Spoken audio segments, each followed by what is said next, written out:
에서 최대 규모의 해상 연합훈련을 시작했습니다. 북의 도발 의지를 꺾기 위한 고강도 훈련이 나흘간 계속됩니다. 곽혜석 기자의 보도입니다.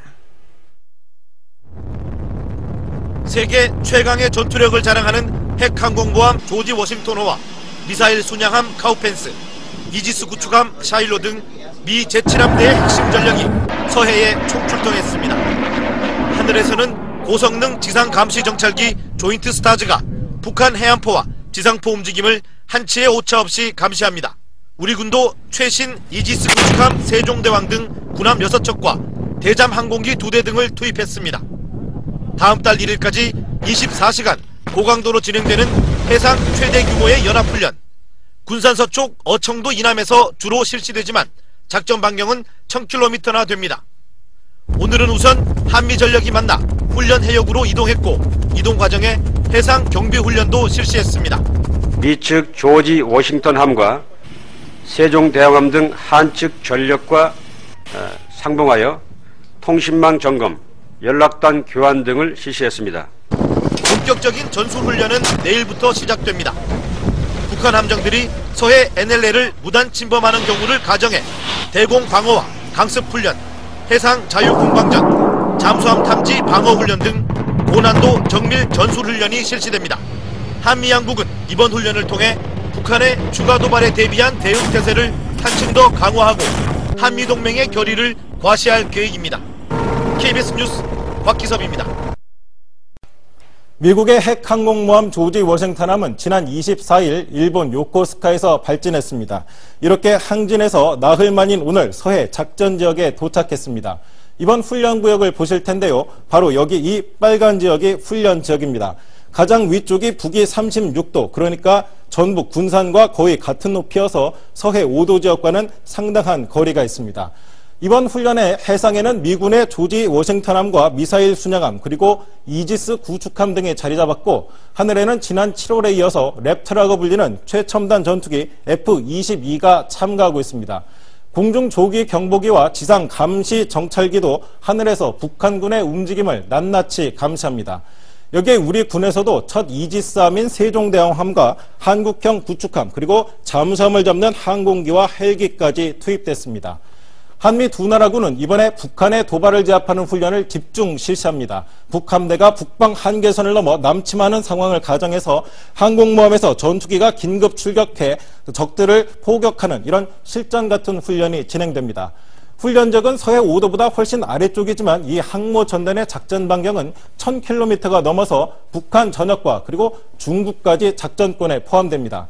그래서 북한이나 중국이 민감하게 반응하는 것입니다. 우리 훈련에 맞서 북한도 서해 5도 지역에 있는 포와 미사일을 발사 준비하고 미극기를 대기시키는 등 이 지역에 전력을 집결해 놓은 것으로 군 당국은 분석하고 있습니다. 하지만 앞서 설명해드린 대로 한미 연합훈련에 참가하는 첨단 무기 등의 전투력은 북한을 훨씬 압도하는 수준이어서 북한이 부담을 느낄 수밖에 없습니다. KBS 뉴스 최문정입니다. 작전 때 능력이 입증된 미국의 고성능 정찰기인 조인트 스타즈가 이번 한미 연합훈련에 투입됐습니다.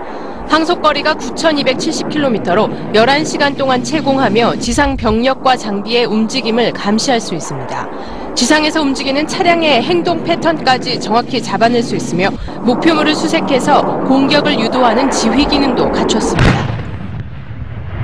차세대 전투기 F-22도 한반도 작전에 처음으로 투입된 것으로 알려졌습니다. 영변 핵시설을 30분 만에 초토화시킬 수 있으며 1시간 만에 북한 전 지역의 비밀시설을 확인해 정밀 타격할 수 있습니다. 초정밀 유도탄 제2담은 두께 2.4m의 콘크리트 갱도를 순식간에 무너뜨립니다.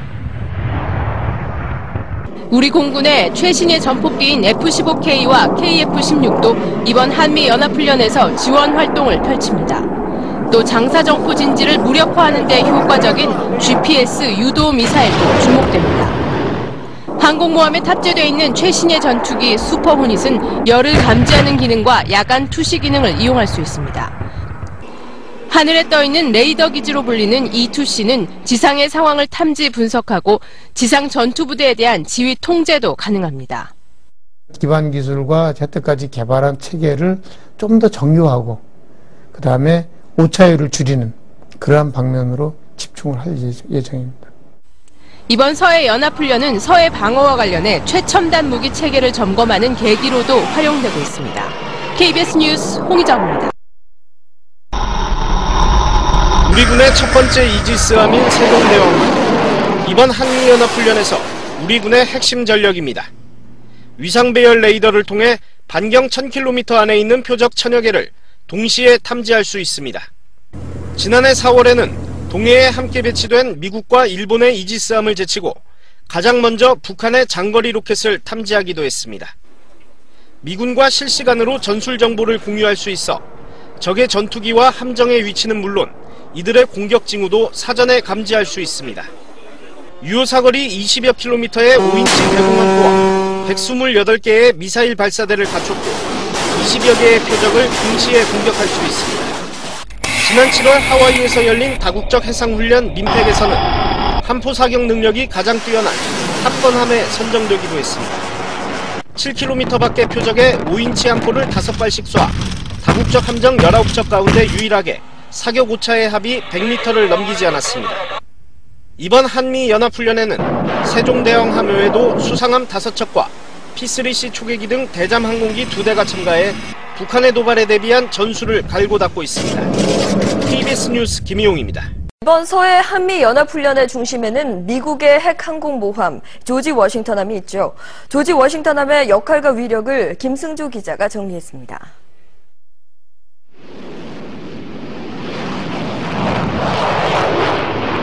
F-18 호넷 등 80여 대의 항공기를 탑재한 조지 워싱턴함. 슈퍼 호넷 등 1시간에 1600km를 비행할 수 있는 전폭기들은 90초에 넉 대씩 출격합니다.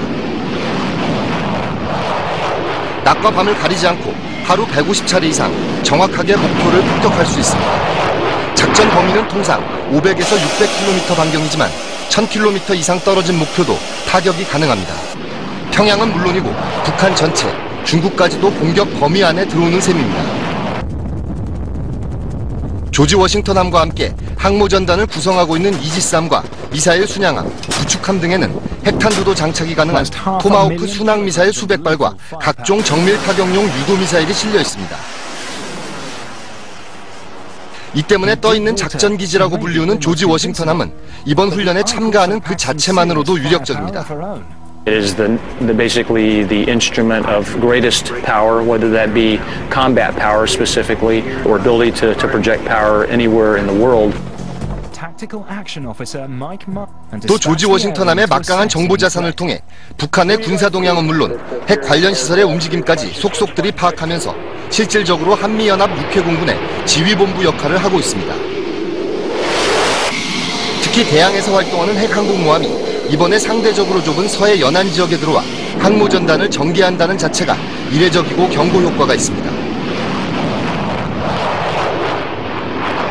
이번 훈련에서는 우리 이지스함도 조지 워싱턴함의 항모전단에 함께 편성돼 항공모함을 호송하는 훈련 등을 할 것으로 알려졌습니다. KBS 뉴스 김승조입니다.